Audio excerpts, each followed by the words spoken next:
Hello hi, मेरा नाम है शिवा और मैं आपके साथ जुड़ चुका हूँ। आप मेरे साथ जुड़ चुके हैं। कई बार होता क्या है ज़िंदगी में, कुछ लोग हमारे आसपास ऐसे होते हैं जिनके बारे में हम नहीं जानते, लेकिन वो कुछ अलग कर रहे होते हैं समाज में, सोसाइटी के लिए और अपने फैमिली के लिए। तो ऐसे बहुत सारे लोग हैं और उसी में से हैं। हमारे घर के पास में ही रहते थे। अंकल हैं मेरे, बहुत ख़ास हैं हमारे।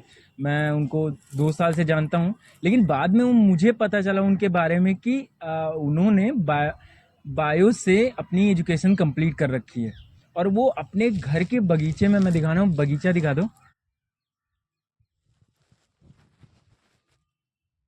ये पूरा बगीचा उन्होंने खुद लगा के रखा है। वो मेरे पीछे खड़े हुए हैं।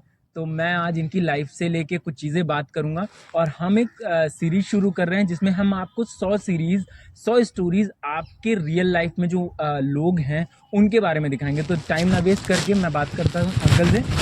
आ जाओ। अंकल, आपका नाम? Doctor Gokarna Maurya. Doctor Gokarna Maurya sir का नाम है। आपने अपनी पढ़ाई कहाँ से कंप्लीट की थी? बीएससी बायोलॉजी में। कहाँ से? डीबी डिग्री कॉलेज से। ओके। किस सन में करी थी? सन 1991 में। ओके। तब तो पढ़ाई का इतना ज़्यादा दौर नहीं था ना, कि मतलब तब के ज़माने में ये था कि 10वीं पास कर लेना भी बड़ी चीज़ होती थी। होती थी। तो आपने ऐसे बायो से ही क्यों किया? क्योंकि हमें मेडिकल लाइन पसंद थी ओके। और हमें दुनिया के लिए कुछ अलग ही करना था। ओके। तो मैं मानव के अमृत के जीवन की खोज में लगा रहा, समझो सन 91 से अब तक। अब मैं ज़्यादा तो नहीं बता सकता, सब लोग मेरी बातों को मानेंगे। तो मैं जो सिद्धांत, जो थ्योरीज मैंने निकाली हैं, उससे मानव दीर्घायु तो होगा, वो अमृत के जीवन को भी पाएगा, वो सदैव यंग रहेगा। अच्छा, हम्म। मतलब आपने काफ़ी सालों से इस बारे में एक्सपेरिमेंट्स हाँ, किए हैं। सारे एक्सपेरिमेंट मैंने अपने शरीर पे किए हैं अच्छा। और सफलता भी मिलते मिलते अब संशोधन होते होते बिल्कुल बिल्कुल एक्यूरेट, मतलब समझो हो गया है, बिल्कुल मतलब बढ़िया। जितने भी एक्सपेरिमेंट्स आपने किए, अब जाके वो क्लियर हो गए, मतलब अभी हाँ, आपने पूरा एक्सपेरिमेंट। अब सब बिल्कुल बढ़िया, बस बहुत समय से बिल्कुल अच्छे रिजल्ट मिल रहे हैं। ओके। अब आप लोगों में इसे बाकायदा वो क्या कहते हैं, ट्रेनिंग द्वारा बताना है। ओके। हम्म। ओके। तो आप अपनी कुछ लाइफ की शुरुआती दौर में बताएं, जब आप कॉलेज जाते थे तब कैसा क्या एक्सपेरिमेंट, तब भी हाँ, आप इतनी एक्टिव थे? हाँ, एक्टिव तो मैं बचपन से ही रखा ही गया हूँ। हाँ। जब छोटा था तो मैं कोई गवर्नमेंट कॉलेज में मैंने पहले भी पढ़ाई करी है। ओके। कक्षा 3 4, और मेरे पिताजी बेचारे विकलांग थे, नहीं बहुत मेहनती थे। ओके। मेरी पढ़ाई पे बहुत ध्यान रखते थे अच्छा। कि मैं पढ़ जाऊँ। और कहीं माने मुझे कहीं लेट हो जाए तो मेरे पिताजी की जानते हो क्या कहना होता था, कहाँ एक्सपेरिमेंट कर रहे थे। हैं, जब जब मुझे एक्सपेरिमेंट के बारे में कुछ पता नहीं होता था कि एक्सपेरिमेंट क्या होता है। ओके। एबीसीडी भी मुझे नहीं पता थी, एबीसीडी मैंने 6 में सीखी है। ओके। हाँ, मतलब हाँ। गवर्नमेंट स्कूल्स में ज़्यादातर ऐसे ही होता था पहले भी, कि लोगों को एबीसीडी और चीज़ें नहीं बताई जाती थी, वो टीचर्स आते थे। अब हम्म। तो थोड़ा सुधार हुआ है अब तो छोटी क्लासों से ही इंग्लिश चालू हो जाती है। हम लोग हाँ। जब 6 में गए सैनिक स्कूल में पढ़ने, तब वहाँ एबीसीडी सीखी। अच्छा। A for apple, B okay. For okay. Baby. अच्छा, मैं अभी शिक्षा पे बात गई है तो हाँ, पहले के दौर की शिक्षा और आज के दौर की शिक्षा के बारे में आप 2 वर्ड, मतलब कुछ भी बोले, क्योंकि आपने एक पूरी जर्नी जी है हम्म। एजुकेशन एक्सपेरिमेंट से लेके। तो आज के दौर में क्या कहेंगे, कुछ कहेंगे? हाँ, वो पहले भी शिक्षा ठीक थी, अब तो और बच्चों को मेहनत करनी पड़ रही है और बढ़िया है, ज्ञान बढ़ता जाए।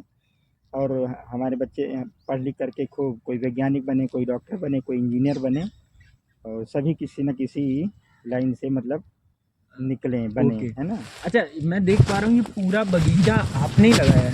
हाँ, ये खेत मेरी माँ जी ने लगा है, ये इधर पर पेड़ जो है मैंने लगाए हैं, ओके। और काफ़ी पौधे जो हमने लगाए हैं।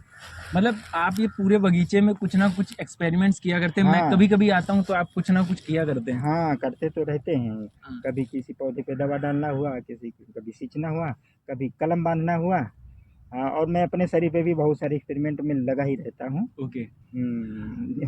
अच्छा, कभी कोई जैसे कि होता क्या है, लोग आपको नहीं समझ पाते उन दौर में जब आप कुछ अलग कर रहे होते हैं, अपने लिए स्पेशली। जैसे कि मैं हूँ तो मैं भी कई सालों से, 2-3 सालों से अपने ही चीज़ों को लेके, जैसे मुझे एक्टिंग बहुत पसंद है, मैं उसी फील्ड में काम करता हूँ हम्म। एंड ये वीडियोस करता हूँ।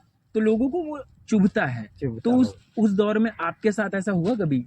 हाँ, खैर काफ़ी कुछ मेरे को भी लोग बिल्कुल बुद्धू तरह समझते हैं, हाँ। लेकिन मुझे फ़र्क नहीं पड़ता है। अच्छा। मैं अपने काम में आगे बढ़ता जा रहा हूँ, ओके। है ना। मतलब हमें सोसाइटी की परवाह नहीं, हमें परवाह है हाँ। अपने सपनों की। हम्म। अभी अभी जैसे कि मैं बहुत वैसा सवाल करता हूँ मजाकिया तौर पे, हम्म। शादी आपकी लव मैरिज थी या अरेंज मैरिज अरे थी? शादी बड़ी अरेंज मैरिज थी। मतलब लव मैरिज करना चाहते थे क्या?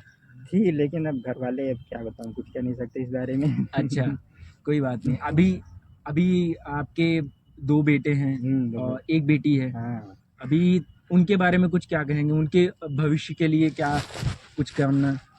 कामना क्या, अच्छे से पढ़े लिखें और कामयाब बने, यही है कामना। ओके। हम्म। और हमारे व्यूवर्स के लिए कुछ कहेंगे आप? हाँ, ये भी भैया तरक्की करते रहें, अपने काम में आगे बढ़ते जाएं। ओके। हाँ। कुछ कह दीजिए, आज जो लोग आपको देख रहे होंगे उनको हाँ। जो बहुत सारे ऐसे लोग हैं हाँ। जो कि कुछ करना चाहते हैं पर घर की 4 दीवारी में बंद हैं, उनके लिए कुछ कहेंगे आपकी मैं कैसे सभी क्या? व्यूवर्स भैया लोगों से कहना चाहता हूँ कि आप सब लोग मेरी बातों को मानेंगे तो एक समय आएगा कि मैं सबको अमृत के जीवन के सिद्धांत की ट्रेनिंग बाकायदा दूंगा, फर्स्ट क्लास, है ना। आप बीमारियां और बुढ़ापा और स्वाभाविक मृत्यु जो 135 वर्ष में हो जाती है, भूल जाइए।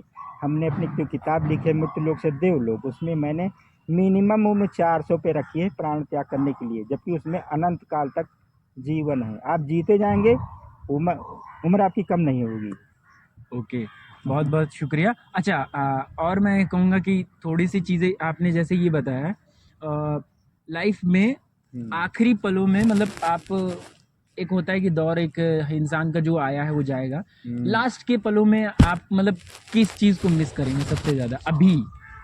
कभी कुछ चीज़ है जो मिस करते हैं आप अभी भी, जैसे स्कूल के दौर पे हम मिस करते हैं, कोई ऐसी चीज़? हाँ, इसमें हाँ, वैसे लाइफ पे मतलब पढ़ाई के दिनों को तो मिस ही करते हैं कि इतना बढ़िया अभी दौर हुआ करता था। हाँ, हाँ। पापा को मिस करते हैं, पापा की डांट? हाँ, खैर उनकी वजह से तो मैं समझो वैज्ञानिक डॉग। बन पाया हूँ, ओके। क्योंकि हाँ। बहुत बहुत शुक्रिया, आपसे बहुत अच्छा लगा। मतलब मैं 2 साल से 3 साल से आपको जानता हूँ, आज आपसे बात करके बहुत अच्छा लगा कि आप इतना सब सोसाइटी के लिए सोच रहे हैं, मानव विज्ञान के लिए सोच रहे हैं। बहुत अच्छा लगा। और हमारा एक सेशन है जिसमें हम फोटोज़ क्लिक करते हैं, सो अभी हम उसको कट करके हम फोटोज़ क्लिक करेंगे। Okay, thank you.